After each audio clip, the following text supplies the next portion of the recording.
Persib Bandung dipastikan gagal menggait dua bek incarannya, yakni Yusuf Mailana dan juga Edo Febriansyah. Diketahui bahwa Persib Bandung memang santer dikabarkan membutuhkan bek anyar tambahan untuk putaran kedua Liga 1 musim ini. Hal itu dikarenakan tiga pemain Persib dipastikan tak akan memperkuat Pangeran Biru di putaran kedua nanti.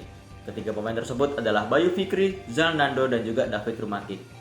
Zalnando dan David Rumakik mengalami cedera parah dan dipastikan akan absen lama memperkuat Pangeran Biru. Sementara Bayu Fikri dipinjamkan Persib Bandung ke PSS Semarang hingga akhir musim ini. Kini Persib Bandung hanya menyisakan 3 pemain saja di posisi bek sayap, yakni Daisuke Sato, Henhen Herdiana, dan juga Erianto. Yusuf Mailana dan juga Edo Febriansyah dipastikan tidak bisa digait oleh Persib Bandung. Presiden Rans Nusantara FC menjelaskan bahwa Edo Febriansyah tak akan hengkang kemanapun. Soal keterkaitan dengan Persib Bandung, Presiden Rans Nusantara menjelaskan bahwa hal tersebut hanya sebatas rumor.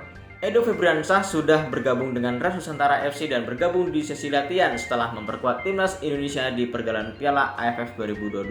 Sementara Yusuf Mailana dipastikan akan bertahan di Persik Kediri setelah pilar penting tim Macan Putih yakni Arthur Irawan menegaskan pemain bernomor punggung 7 tersebut tetap berada di Persik Kediri di putaran kedua Liga 1 musim nanti. Sementara pilar penting Persik Kediri yakni Arthur Irawan menjelaskan bahwa Yusuf Mailana tetap bertahan di Persik Kediri. Mantan pemain Persis Solo yakni Kevin Gomez bisa menjadi opsi Persib Bandung. Seperti yang diketahui bahwa Kevin Gomez saat ini berstatus tanpa klub setelah baru-baru ini dilepas oleh Persis Solo. Akan tetapi Persib Bandung harus mempertimbangkan secara matang bila ingin menggait Kevin Gomez. Mengingat Kevin Gomez tak dimainkan sama sekali oleh Persis Solo di putaran pertama Liga 1 musim ini. Patut dinantikan apakah Persib Bandung tertarik mendatangkan Kevin Gomez menyusul mengalami krisis bek sayap jelang putaran kedua Liga 1 musim ini.